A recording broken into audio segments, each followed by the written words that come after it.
अस्सलाम वालेकुम। Programme embassy road में खुश आमदीद। नाज़रीन, आज हमारे मेहमान हैं इस प्रोग्राम में lieutenant general retired Talat Masood sahab, एक मारूफ शख्सियत है पाकिस्तान की।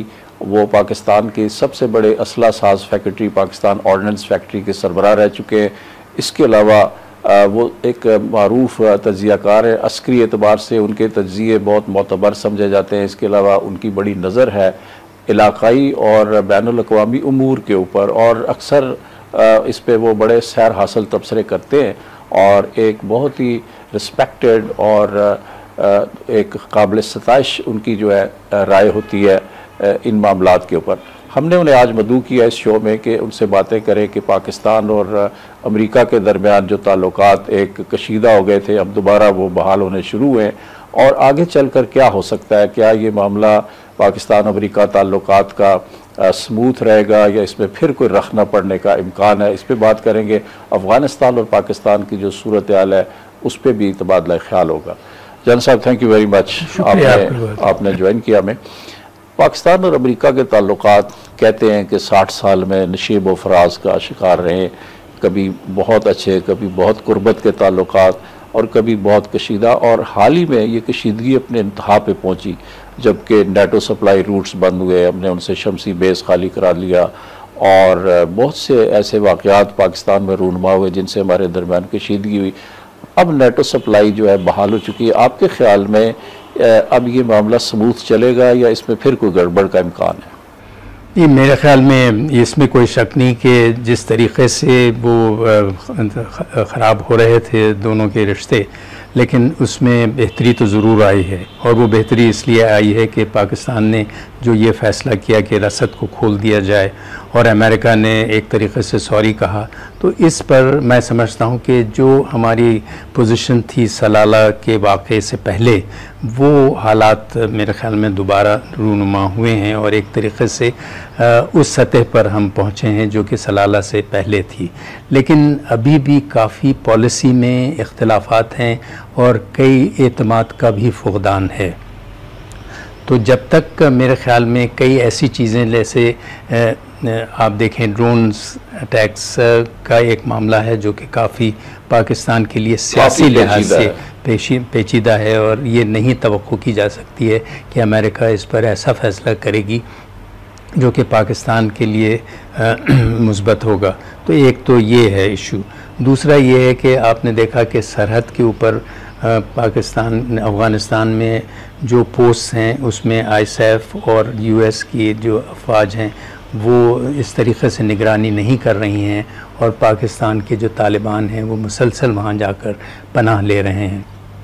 तो एक तरीक़े से पाकिस्तान पर वो इल्ज़ाम लगाते हैं कि हक्कानी ग्रुप और तालिबान जो हैं पाकिस्तान की पनाहगाहों से जाकर वहाँ हमला करते हैं और उनके जो पनाहगाहें हैं वहाँ से पाकिस्तान के ऊपर हमला होता है। जल साहब, ये जो कहा जाता है कि मसलन हिलरी क्लिंटन ने कहा और भी उनके कई ओहदेदार कह चुके कि हमारे नेटो के सप्लाई तो बहाल हो चुकी है, लेकिन हालात और ताल्लुकात हमारे अभी पेचीदगी का शिकार हैं, बहुत से चैलेंजेस हैं। आपके ख्याल में वो क्या चैलेंजेस हैं जिनकी तरफ वो इशारा कर रहे हैं? एक तो सबसे बड़ा चैलेंज ये है कि वो ये समझते हैं कि जैसे इनकला हो रही है अफ़गानिस्तान से अमेरिका की अफवाज की और नेटो के अफवाज की, तो उसमें वो पाकिस्तान की जो मदद चाहते हैं वो ये चाहते हैं कि पाकिस्तान जो है मुसलसल मिलिट्री ऑपरेशंस करे ताकि वो जंगजू क़ुव्वतें लाइक हक्कानी ग्रुप या तालिबान, अफ़गान तालिबान जो पाकिस्तान में मुक़ीम हैं, उनके ऊपर दबाव हो। तो पाकिस्तान जो है एक हद तक ही उनके ऊपर दबाव डाल सकता है, इसलिए कि पाकिस्तान ख़ुद अपने तालिबान से एक तरीक़े से लड़ रहा है और पाकिस्तान इतने ज़्यादा फ्रंट्स दे रहा है, बहुत बड़ी कीमत दे रहा है। लेकिन दूसरी बात यह है कि आपने देखा कि उनका ये भी ख्याल है कि पाकिस्तान में तालिबान की क़यादत मौजूद है और वो क़यादत ये चाहते हैं कि उनके ऊपर भी दबाव डाला जाए ताकि वो बातचीत का सिलसिला जो अमेरिका ने शुरू किया है उसमें उनको मदद मिले। तो मैं ये समझता हूँ कि वो पाकिस्तान तो अपने से पूरी कोशिश करता है, इसलिए कि पाकिस्तान के लिए अफ़गानिस्तान का इस्तेहकाम जो है वो बहुत ही ज़रूरी है। मेरे ख़्याल में दुनिया में कोई ऐसा मुल्क नहीं है जिसके लिए इतना ज़रूरी है जितना पाकिस्तान को। तो ये अमेरिका का कहना कि पाकिस्तान इसमें हमारी मदद नहीं करता, मेरे ख़्याल में ये बिल्कुल गलत होगा।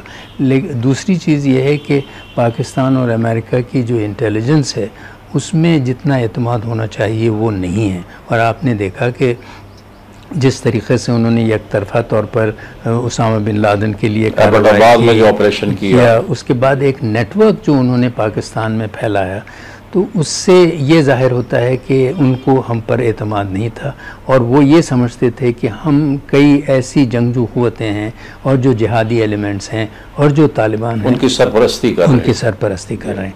और फिर पाकिस्तान को देखिए, दूसरी चीज़ ये थी कि पाकिस्तान को ये भी शुबा हुआ कि इनकी जो नीयत है अमेरिका की वो ठीक नहीं है। और कई लोग पाकिस्तान में ये सोचते हैं कि शायद अमेरिका पाकिस्तान को गैर मुस्तहकम करना चाहता है या पाकिस्तान की जो जौहरी क़ुव्वत है उसको ख़त्म करना चाहता है। तो ये भी एक किस्म से आप इससे ज़ाहिर होता है कि एतमाद का फक़दान है।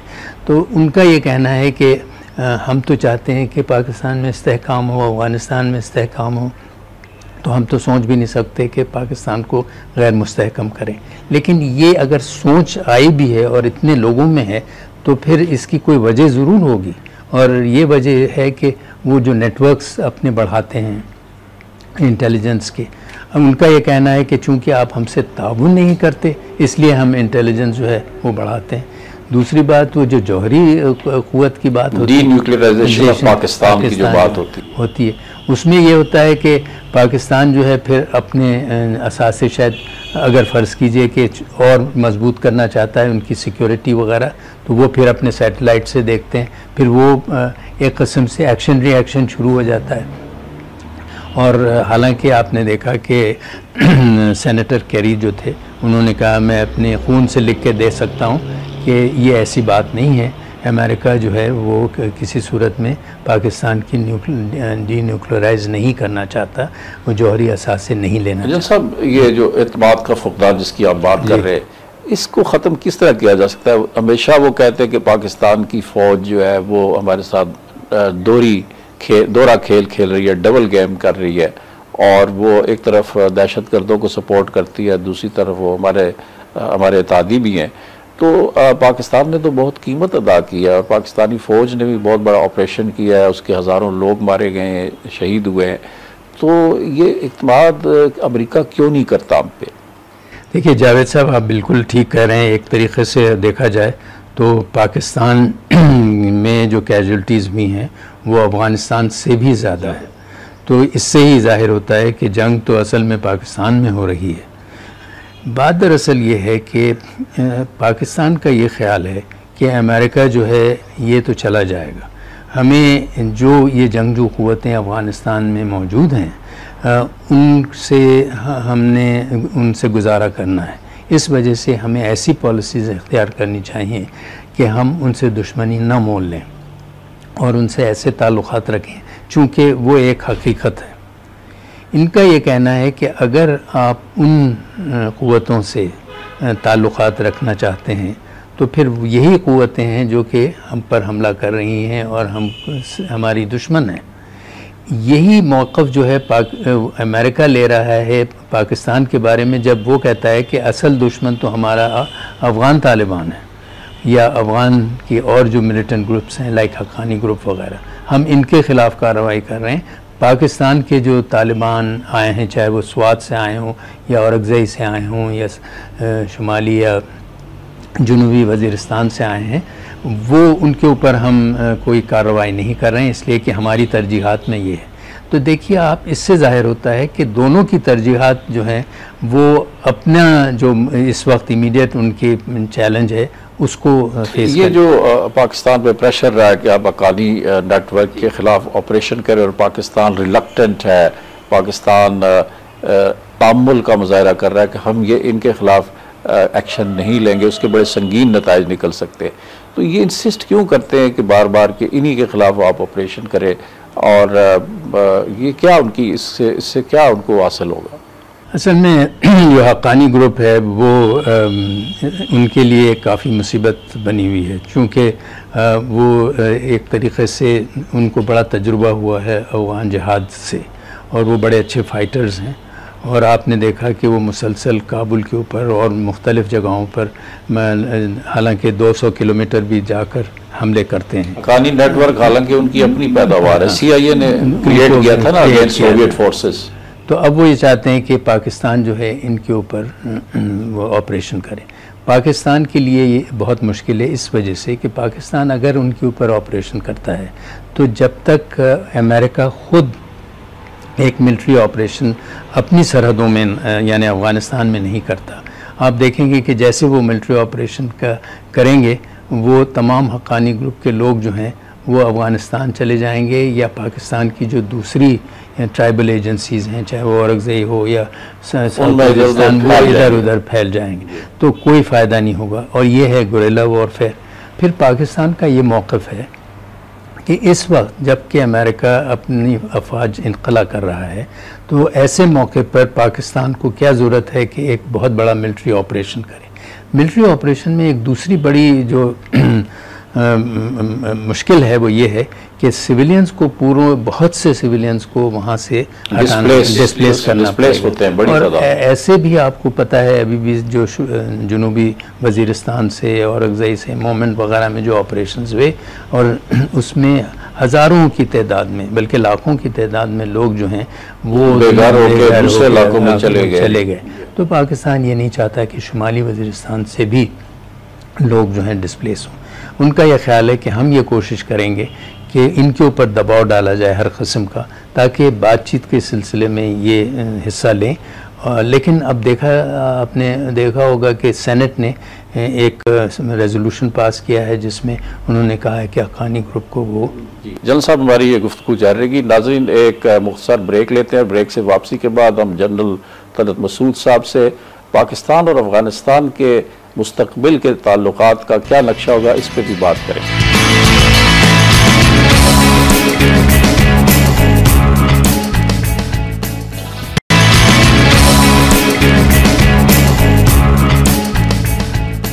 Welcome back. जनरल साहब, हक्कानी नेटवर्क की बात हो रही थी और उसको दहशतगर्द ग्रुप करार दे दिया जाएगा, उसके क्या नतीजे निकलेंगे, क्या मुज़मरात होंगे?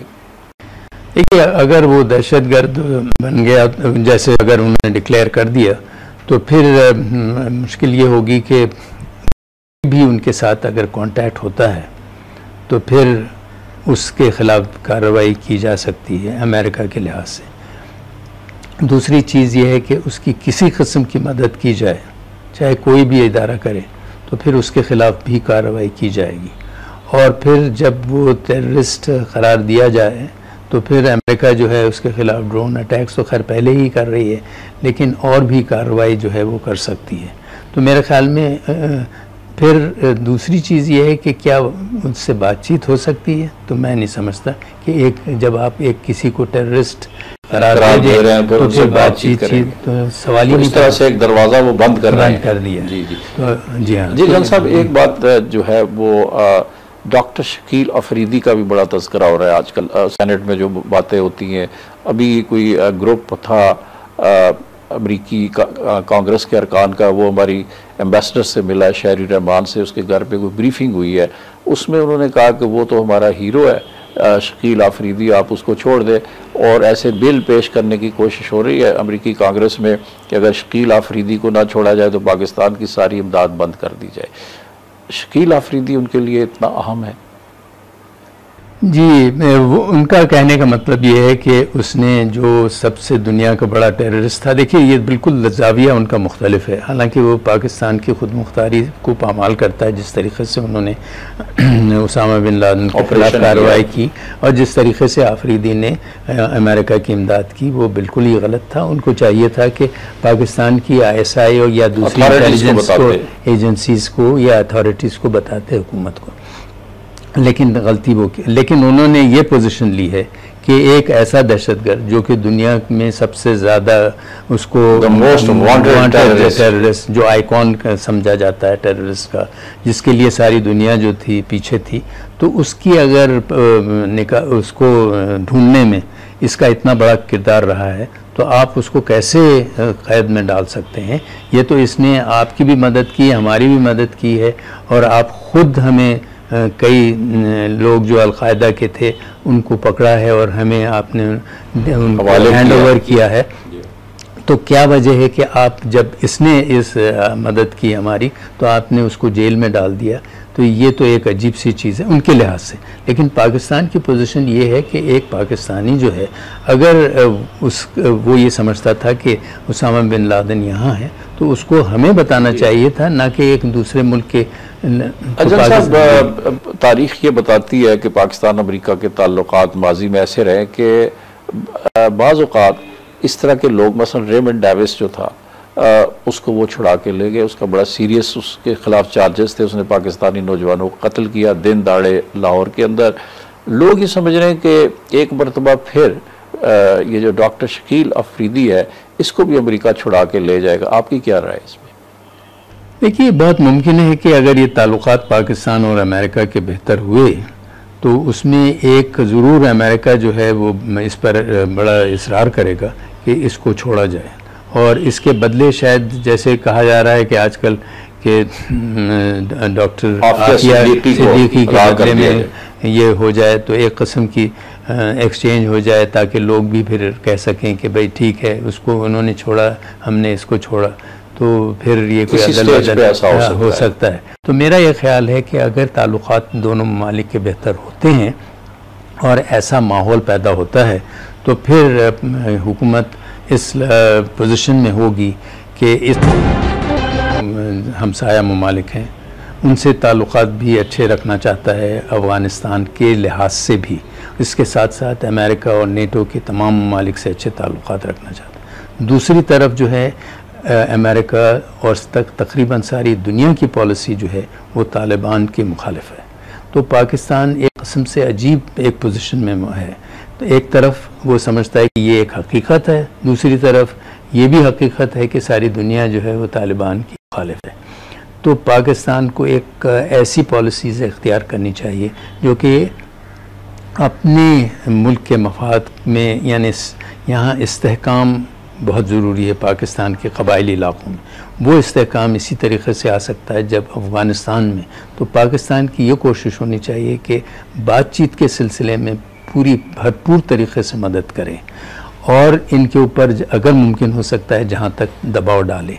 और ये जो दबाव है ये अमेरिका और नेटो के अफवाज और दुनिया को बैनुल-अक़वामी सतह पर इसका इल्म होना चाहिए, चूँकि पाकिस्तान का जो किरदार है उसके बारे में दुनिया जो है वो आगाह नहीं है। इस वजह से पाकिस्तान हालांकि इतनी कुर्बानियाँ दे रहा है, पाकिस्तान का एक इमेज जो होना चाहिए वो नहीं है। अच्छा, इसमें जल साहब ये जो आपने कहा मुसालिहत या मुज़ाकरात की बात है, तो दुनिया भर के एक्सपर्ट्स कहते हैं कि जी इसका अल्टीमेट जो सोल्यूशन है अफ़गानिस्तान के क्राइसिस का वो बातचीत होगी, मुज़ाकरात होंगे। ये जो प्रोसेस है तालिबान और कारज़ई हुकूमत के दरमियान बातचीत या अमेरिका और तालिबान के दरमियान बातचीत, ये कभी ऑन एंड कभी ऑफ प्रोसेस है, कभी शुरू होता है कभी ख़त्म हो जाता है। इसकी क्या वजह है? ट्रस्ट नहीं है या सीरियसनेस नहीं है, क्या वजह है? मेरे ख्याल में दोनों भी एक दूसरे से जैसे कहते हैं ना ब्रिंकमैनशिप करते हैं। तालिबान भी समझते हैं कि अमेरिका चूँकि अब जा रहा है तो क्या ज़रूरत है कि वो बातचीत करें, और वो समझते हैं कि हमारा पल्ला भारी है। और मैं ये समझता हूँ कि अल्टीमेटली ये होगा कि वहाँ की ख़ुद की जो अफ़गानिस्तान जब ये इनक़ला होगा, हालांकि पूरी तौर से तो इनक़ला नहीं होगा लेकिन बड़ी हद तक इनक़ला तो होगा, और सिर्फ अमेरिकन फोर्सेस स्पेशल फोर्सेस रहेंगी ताकि अफ़गानिस्तान की जो फ़ौज है और जो सिक्योरिटी फोर्सेस हैं उनकी मदद के लिए हेलीकॉप्टर स्पेशल फोर्सेस जो हैं वो इस्तेमाल हो सकते हैं, और ड्रोन्स वगैरह जो हैं, ताकि ये ना हो कि तालिबान जो हैं पूरे गालिब हो जाएं। तो मैं ये भी समझता हूँ कि तालिबान को भी इल्म है कि जो सूरत हाल उस वक्त थी जब 1990 में वो नहीं होगी, अब मुख्तलिफ थी। हाँ, तो अब इनको भी चाहिए कि बातचीत में आगे बढ़ें और अमेरिका को भी बातचीत में आगे बढ़ना चाहिए। अमेरिका जो है वो चूँकि अभी भी अपनी फ़ौज के सहारा लेता है, तो लोग कहते हैं कि अगर आप जंगी कार्रवाई जो है वो जारी रखते हैं तो फिर बातचीत करना बड़ा मुश्किल माहौल नहीं बनता। एक मुख्तसर ब्रेक लेते हैं, ब्रेक से वापसी के बाद हम लेफ्टिनेंट जनरल तलत मसूद से मजीद बातचीत करेंगे। पाकिस्तान अफगानिस्तान ताल्लुकात, ड्रोन इशू एक बहुत बड़ा मसला है पाकिस्तान और अमेरिका के दरमियान, इसको कैसे रिजॉल्व किया जाएगा, इस पर बात।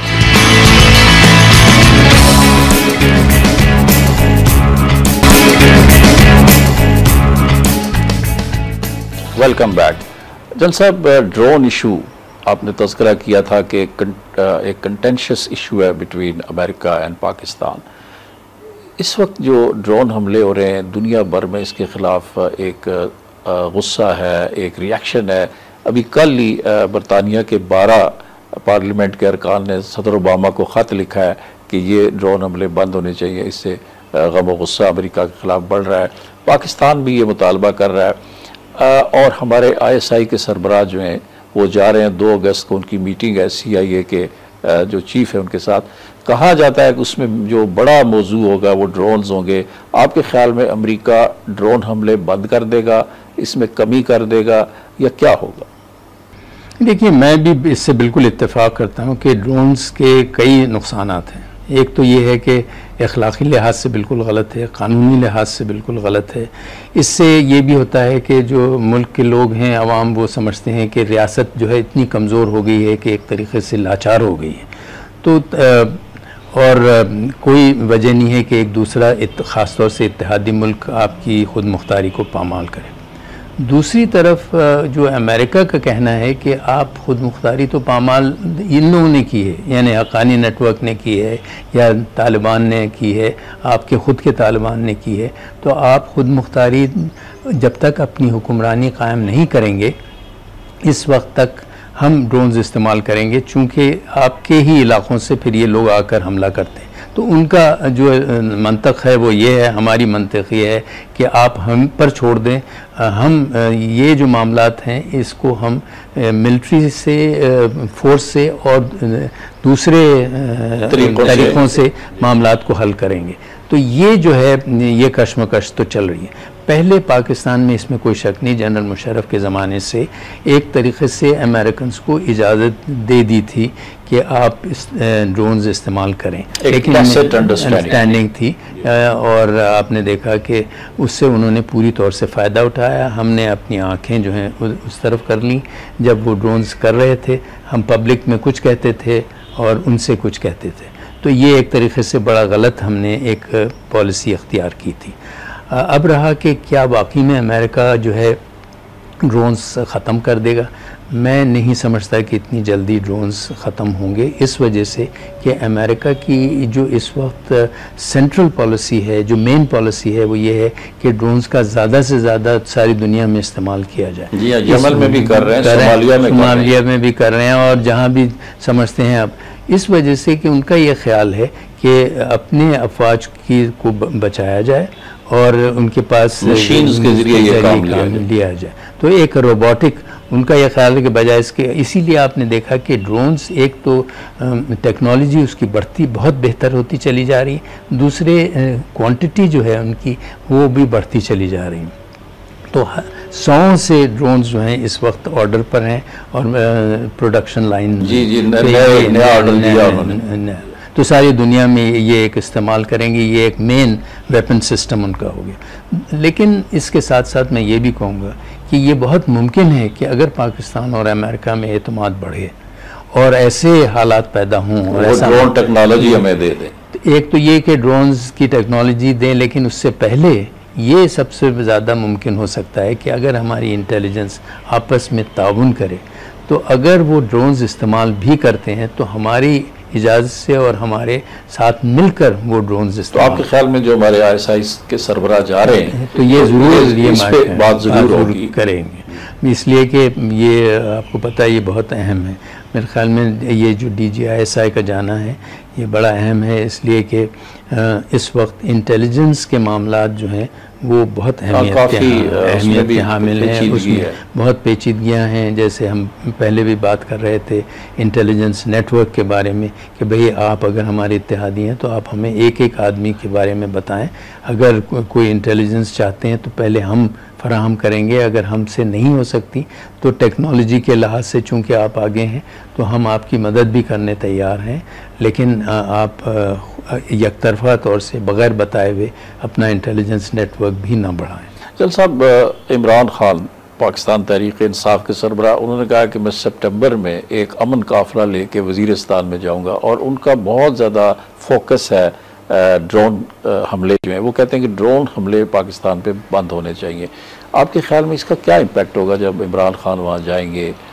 एक तरह का अवामी एक जुलूस होगा, उसका क्या नतीजा, क्या अमेरिका पे इस सिलसिले में अमेरिका पे प्रेशर पड़ सकता है? एक तरीक़े से दबाव तो हो सकता है, लेकिन मैं ये कहूँगा कि इमरान खान का ठीक है, बातचीत के ज़रिए तो मामला हल होने चाहिए, लेकिन हमारा ये कहना है कि देखिए, फ़र्ज़ कीजिए कि अमेरिका का किरदार जो है वो या रोल बिल्कुल ख़त्म हो जाता है, तो क्या वाकई में ये सोच ठीक है कि मामला जो है बिल्कुल मामूल पर आ जाएंगे? क्या तहरीक तालिबान पाकिस्तान समझेगी कि अब तो अमेरिका जो है ड्रोन अटैक नहीं कर रहा है या अमेरिका इस वक्त मुलविस नहीं है, अफ़गानिस्तान से चला गया, तो हम अपना जो पावर उन्होंने गेन किया है, जिस किस्म से वो हुक्मरानी या पैरेलल एडमिनिस्ट्रेशन चला रहे हैं मुख्तलिफ़ जगहों में, वो छोड़ कर चले जाएंगे? मैं नहीं समझता। और इसमें देखिए क्रिमिनल एक्टिविटी भी बहुत ज़्यादा है, तो इसका हल जो है वो बड़ा कॉम्प्लेक्स हल है। इसमें हुआ ये है कि पाकिस्तान जब से कायम हुआ है और पहले से ही ये जो इलाके हैं, कबायली इलाके, ट्राइबल एरिया, कबायली इलाके, ये बहुत पसमानदा रहे हैं और पाकिस्तान ने बिल्कुल कोई कोशिश नहीं की, ना वहाँ तालीम है, ना वहाँ रोज़गार के मौके हैं और वहाँ के हालात। इसमें जल साहब, अमेरिका ने कहा था कि हम ROZs बनाएंगे, वहाँ सनतें बनेंगी, वहाँ हम इकनॉमिक डेवलपमेंट करेंगे, तालीम देंगे ताकि ये सारा जो माइंड सेट है ये बदले, लेकिन कुछ नहीं हुआ। जी हाँ, इसकी सबसे बड़ी वजह एक तो खैर मेरे ख्याल में वो कांग्रेस वगैरह भी है, लेकिन वहाँ की जो सिक्योरिटी सिचुएशन है उसकी वजह से भी बड़ा मुश्किल है कि वहाँ कोई ख़ास डेवलपमेंट हो। लेकिन ये ज़रूर है कि अमेरिका ने रोड्स वगैरह बनाई हैं, इस पर हमें मेरे ख्याल में ये समझना चाहिए कि उन्होंने इन्वेस्टमेंट ज़रूर वहाँ किए हैं, स्कूल्स वगैरह भी उसके लिए भी पैसा दिया है जो कि इस्तेमाल हुआ है। और आपने देखा कि तालिबान वो मुसलसल वो स्कूल्स को उन पर बमबारी वगैरह करते रहे। आप पोस्ट विड्रॉल सिनारियो जो है अफ़गानिस्तान का, उसमें पाकिस्तान और तालिबान के ताल्लुकात को किस तरह देखते हैं? पाकिस्तान और अफ़गानिस्तान के तालिबान के दरमियान जो वहाँ पे नई सियासी क़ुव्वतें उभरेंगी, उनके साथ किस तरह का ताल्लुक़ होगा पाकिस्तान का? देखिए, मैं समझता हूँ कि वो तालिबान जो है एक सियासी क़ुव्वत तो ज़रूर होंगी, लेकिन वो सिर्फ वही एक सियासी क़ुव्वत नहीं होंगे, बल्कि वहाँ जो है और भी सियासी मल्टी पार्टी और मल्टी पावर सेंटर्स होंगे। तो इसमें तो कोई शक नहीं, मेरे ख्याल में ये इमर्ज होगा। और ये क्या खाना जंगी के बाद इस किस्म का पावर स्ट्रक्चर इमर्ज होता है या उससे पहले होता है, ये देखना है। अगर बातचीत का सिलसिला होता है तो शायद पहले हो, लेकिन अगर बातचीत का सिलसिला नहीं कामयाब होता है तो फिर ये बहुत मुमकिन है खाना जंगी के बाद ये एक पावर स्ट्रक्चर चले। पाकिस्तान की ये कोशिश होनी चाहिए कि देखिए, तालिबान को भी एक हद तक हम हकीकत समझते हैं, लेकिन हमें ये भी समझना चाहिए कि अब अफ़गान तालिबान में और पाकिस्तान तालिबान में इतना ज़्यादा फ़र्क नहीं रहा। और आप देख रहे हैं कि पाकिस्तानी तालिबान अफ़गानिस्तान में पनाह ले रहे हैं और अफ़गानिस्तान के तालिबान जो हैं पाकिस्तान में पनाह ले रहे हैं। तो एक तरीक़े से पाकिस्तान में बहुत से इलाके जो हैं वो तालिबानाइज हो रहे हैं। तो हमें इस बारे में बड़ी सोच की ज़रूरत है, इसलिए कि पाकिस्तान एक जमहूरी मुल्क है, पाकिस्तान एक मॉडर्न मुल्क होना चाहता है, पाकिस्तान तरक्की की तरफ जाना चाहता है, पाकिस्तान 18वीं और 17वीं सदी की तरफ नहीं मुड़ना चाहता है। और तो इसलिए ये बड़ा ज़रूरी है कि हम इन चीज़ों का भी ख्याल रखें। इसमें कोई शक नहीं कि हमारे अमेरिका से, नेटो से काफ़ी इख्तिलाफ़ात हैं, लेकिन हमारी ये भी कोशिश होनी चाहिए कि किस हद तक हम इन इख्तिलाफ़ात में हम आहंगी ला सकते हैं। एक अफ़गानिस्तान नेशनल आर्मी ट्रेन हुई है, बड़ी तादाद में वो है, और उसको ट्रेनिंग जो है अमेरिका ने, नेटो ममालिक ने, बहुत से ममालिक ने उसको ये ट्रेनिंग दी है, और वो ये कह रहे हैं कि ये अफ़गान आर्मी जो है सिक्योरिटी की ड्यूटी संभालेगी जबकि इंटरनेशनल फोर्सेस वहाँ से चली जाएंगी। आपका तजुर्बा अस्करी एतबार से बहुत ज़्यादा है, वसी है, ये फरमाएं कि ये जो अफ़गान फ़ोर्स है, पहले तो ये कि ये एक यूनिफाइड फोर्स है एथनिकली, और दूसरा ये कि वो ड्यूटी अपनी जो है सिक्योरिटी की संभाल लेगी? देखिए, एक फ़ौज को एक नेशनल आर्मी बनना काफ़ी वक्त लगता है और इसमें क़यादत का बड़ा रोल होता है। तो मेरा ये ख्याल है कि 20-25 साल लगते हैं एक फ़ौज को नेशनल आर्मी बनने के लिए, और वो भी इस सूरत में जबकि मुल्क में खाना जंगी न हो और इस किस्म की जो फॉल्ट लाइंस हैं जैसे अफ़गानिस्तान में है कि एक तरफ तो तालिबान हैं, दूसरी तरफ नेशनल अलायंस है और दूसरे वॉर लॉर्ड्स वगैरह हैं, जिससे ये ज़ाहिर होता है कि वहाँ अभी भी ट्राइबल फैक्शन ज़्यादा अहमियत के हामिल हैं और एथनिसिटीज़ यानी मतलब लसानी लिहाज से वो ज़्यादा अहमियत की हामिल है बनिस्बत जो है एक सोच जो कि नेशनल सोच हो। तो मैं ये कहूँगा कि इसमें कोई शक नहीं कि काफ़ी अफ़गान आर्मी जो है वो तरक्की किया है उसने, उसकी कुछ यूनिट्स ऐसी हैं जो कि ये कहा जा सकता है कि वो मॉडर्न आर्मी के लगभग आ गई हैं, लेकिन पूरी अफ़गान आर्मी को आने के लिए काफ़ी बरस लगेंगे। और इसमें मेरे ख़्याल में ये समझना कि वो पूरी तौर से अफ़गानिस्तान की हिफाजत कर सकेंगे, ये ज़रा मुश्किल है। हमारी गुफ्तगू जारी रहेगी। जनरल साहब, एक मुख्तसर ब्रेक लेते हैं नाजरीन, और इस ब्रेक के वापसी के बाद हम मज़ीद बातचीत करेंगे जनरल साहब से, और हम पाकिस्तान और हिंदुस्तान के ताल्लुकात पे भी इनसे तबादला ख्याल करेंगे।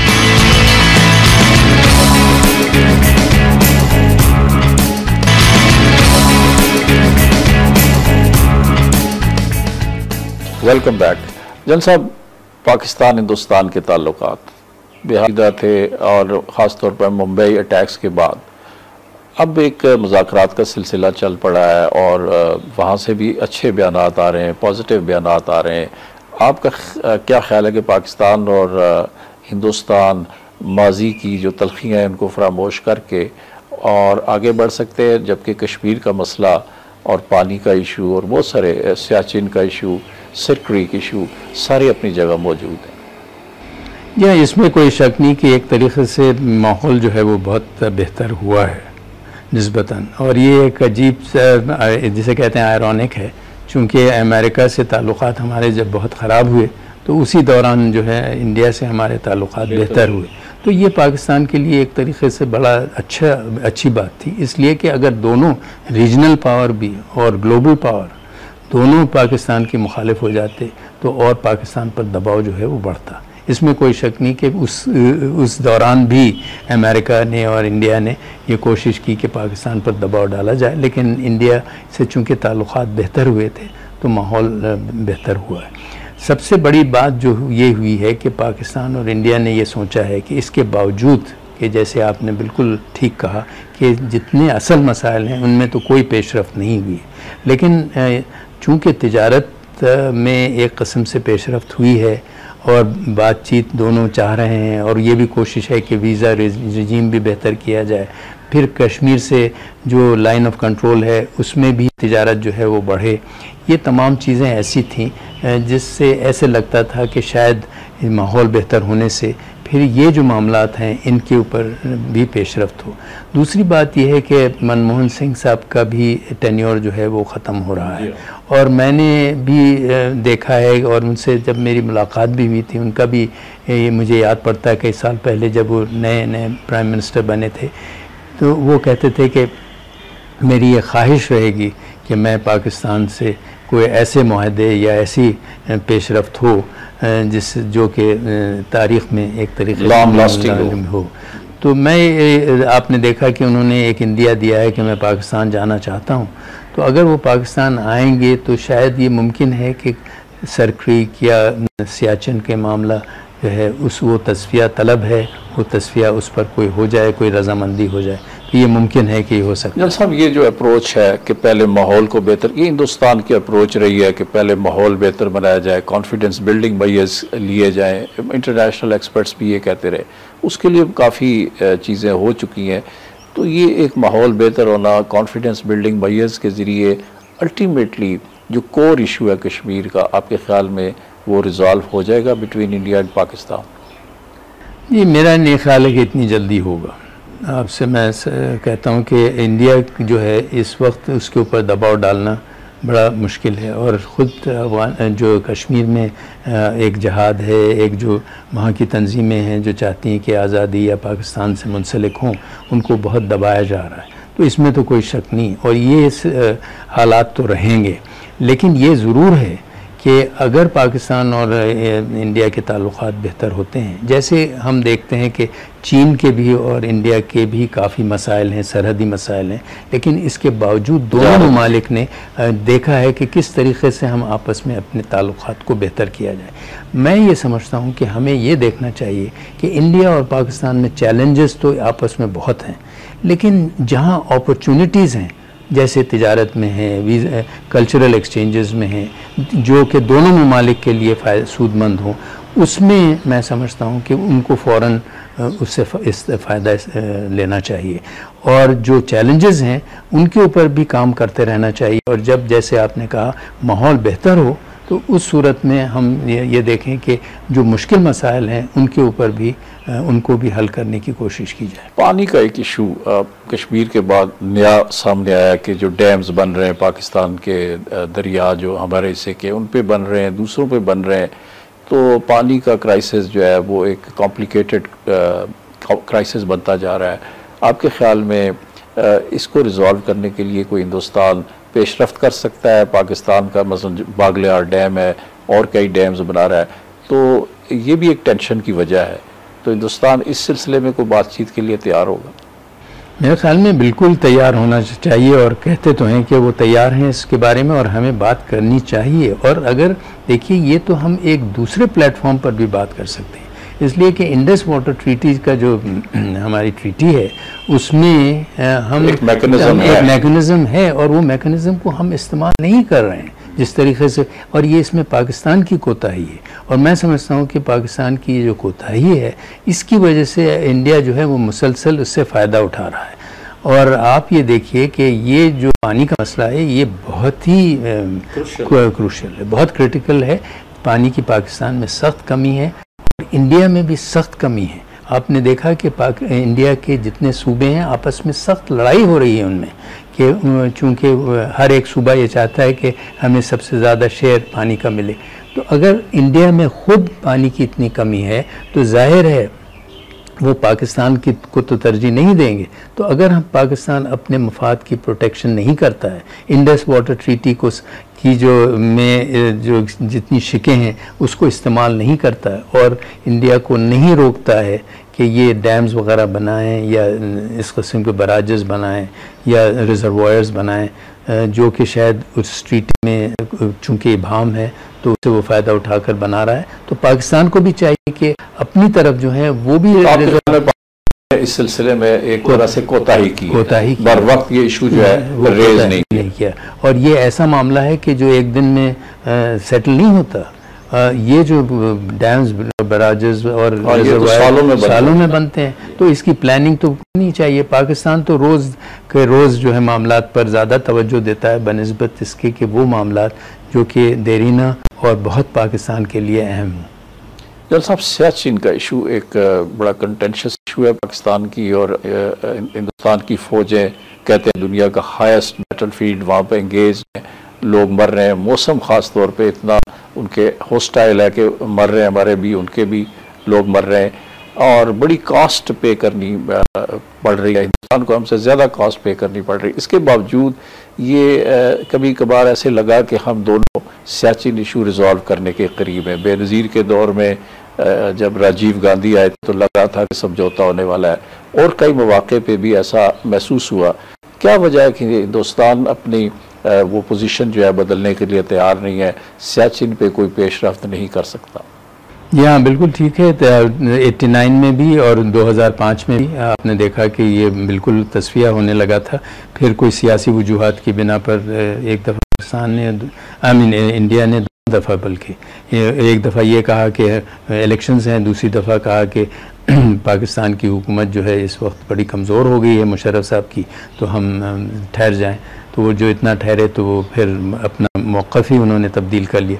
असल में बात यह है कि दोनों जो पोजीशंस हैं पाकिस्तान की और इंडिया की, वो दोनों ममालिक अपनी पोजीशन से हटना नहीं चाह रहे हैं। पाकिस्तान कहता है कि अगर हम अपनी पोजीशन से हटें और इसको वैलिडेट कर दें ये पोजीशंस को, तो एक तरीक़े से हम कश्मीर की भी लाइन ऑफ कंट्रोल को वैलिडेट कर रहे हैं, और इसका मतलब ये है कि वो उनका हक़ अब बनता है कि जहाँ वो हैं वहीं रहें और हमारा केस कश्मीर के बारे में कवर हो जाता है। तो मैं ये समझता हूँ कि इसका हल ये होना चाहिए कि आप बेशक जो इस वक्त दोनों पोजीशंस हैं वो वहाँ रहें, लेकिन आप ये कहें कि इसका मतलब ये नहीं है कि हम किसी सूरत में ये आपको कह रहे हैं कि ये फाइनल है। वो तो जब कश्मीर का मामला होगा उसी वक्त जो है फिर हम इसकी फाइनल सेटलमेंट करेंगे। तो एक तो ये। थैंक यू जनरल साहब। नाज़रीन, आज हमारे इस प्रोग्राम में जनरल तलत मसूद साहब थे। उन्होंने आपको बताया पाकिस्तान और अमेरिका के ताल्लुकात जो हैं उनमें क्या पेचीदगियाँ, क्या चैलेंजेस हैं, और इम्कानी तौर पर इन पेचीदगियों और चैलेंजेस से निपटने के लिए क्या कुछ हो सकता है। अफ़गानिस्तान पाकिस्तान के ताल्लुकात के हवाले से भी उन्होंने बड़ा एक कम्प्रीहेंसिव अपना तज्ज़िया दिया है, और पाकिस्तान और हिंदुस्तान के ताल्लुकात के हवाले से भी आपने उनकी गुफ्तगू सुनी है। इसी के साथ ये प्रोग्राम ख़त्म होता है। जावेद सिद्दीक़ को इजाज़त दीजिए। खुदा हाफ़िज़। जनरल साहब, thank you very much. Thank you, बहुत शुक्रिया।